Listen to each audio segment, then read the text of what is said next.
Depression के 9 लक्षण होते हैं, उनमें से 5 होने चाहिए और ऐसा 2 हफ्ते से ज़्यादा अगर रहता है तो हम बोल सकते हैं कि उसको डिप्रेशन है। अब डिस्थाइमिया में दोस्तों दिक्कत क्यों आती है? क्योंकि डिस्थाइमिया को डायग्नोस करने के लिए भी 2 ही लगते हैं, बट 2 हफ्ते नहीं 2 साल लगते हैं। लोगों की नज़र से देखें तो वो एकदम बढ़िया है, लेकिन उसकी नज़र से देखें तो उसको मन में खुशी ही नहीं है।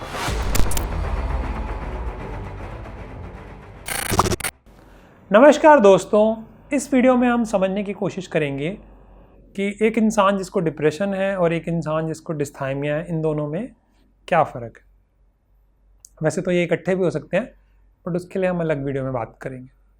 तो डिप्रेशन में क्या होता है, वो बहुत ही जल्दी रिकग्नाइज हो जाता है, पेशेंट भी समझ जाता है, घर वाले भी समझ जाते हैं, क्योंकि वो अचानक शुरू होता है। जैसे 1 महीना पहले तबीयत बिल्कुल ठीक थी, उसके बाद पिछले 1 महीने से जो है मन उदास रहने लगा, किसी चीज़ में मन नहीं लगने लगा। क्योंकि डिप्रेशन के 9 लक्षण होते हैं, उनमें से 5 होने चाहिए और ऐसा 2 हफ्ते से ज़्यादा अगर रहता है तो हम बोल सकते हैं कि उसको डिप्रेशन है। तो हम फटाफट समराइज़ कर लेते हैं कौन से 9 लक्षण होते हैं। पहला है कि मन उदास रहेगा, रोने का मन करेगा, कई बार रोने के बाद भी तसल्ली नहीं मिलेगी। दूसरा लक्षण है एनीडोनिया, कि मन नहीं लगता उन चीज़ों में जिनमें पहले मज़ा आता था, जैसे न्यूज़ देखना है, क्रिकेट मैच देखना है, घूमने जाना है, शॉपिंग करनी है, खाना बनाना है, एंड सो ऑन। उसके अलावा ये तो सबसे मेन इंपॉर्टेंट लक्षण होते हैं। उसके अलावा जो दूसरे लक्षण होते हैं, गिल्ट फीलिंग्स, अपने बारे में सोचना कि मैं रिस्पॉन्सिबल हूँ हर गलत चीज़ के लिए, कंसंट्रेशन की कमी, चाहे वो काम में हो, चाहे पढ़ाई में हो, चाहे खाना बनाने में हो।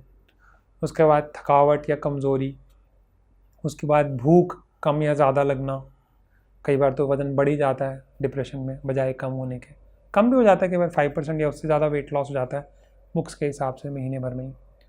और उसके बाद नींद कम या ज़्यादा आना, और सबसे गंभीर लक्षण जो मेन तो नहीं है वो है सुसाइड या मरने के ख्याल आना।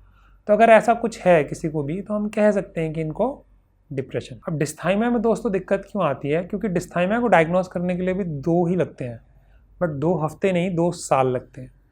अगर 18 साल से उम्र कम है तो 1 साल में भी डायग्नोस कर सकते हैं, बट यूजली ये लगभग 20 साल पे शुरू होता है। जो डिप्रेशन है वो लगभग 40 साल की उम्र पे शुरू होता है, होने को पहले भी हो सकता है बट आमतौर पे तो, और ज़्यादातर फीमेल्स में कॉमन होता है। इसलिए बोलते हैं कि जैसे हमारी बुक्स में लिखा होता है कि mid life female the commonest risk factor for depression.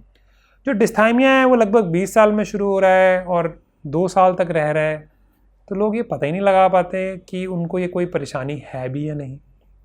तो उसमें भी लक्षण यही होते हैं, मन की उदासी होती है, नींद की परेशानी कम या ज़्यादा, भूख कम या ज़्यादा, कंसंट्रेशन की कमी, थकावट, सेल्फ कॉन्फिडेंस कम, होपलेसनेस। अब ये सारे लक्षण तो डिप्रेशन में भी सुनाई दे रहे हैं, बट फ़र्क क्या होगा कि डिस्थाइमिया में इंसान वो सारे काम कर पाता है जो उससे उम्मीद की जाती है। वो ऑफिस भी जा रहा है, वो पढ़ाई भी कर रहा है, वो घर भी संभाल रहा है, वो अपना गल्ले पे भी बैठा है अगर दुकान पे है तो, वो किसी से बात भी कर रहा है, किसी प्रोजेक्ट को एग्जीक्यूट भी कर रहा है, बट उसको वो खुशी नहीं मिल पा रही है।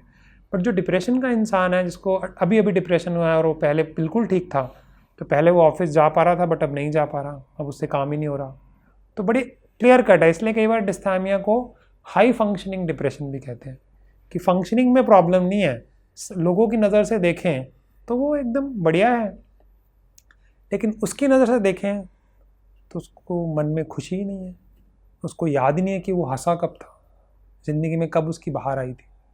तो ये बहुत ही इम्पॉर्टेंट है समझना कि डिस्थाइमिया और डिप्रेशन में क्या फ़र्क होता है।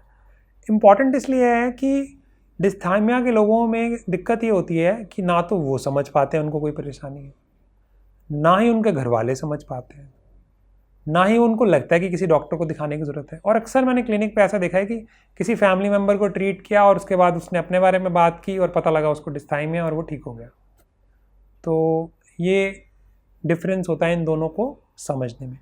अगले वीडियो में हम समझते हैं दोस्तों कि डबल डिप्रेशन क्या होता है, जब डिस्थाइमिया या डिप्रेशन एक साथ होता है तब क्या होता है लाइफ में। तो आज के लिए इतना ही, थैंक यू।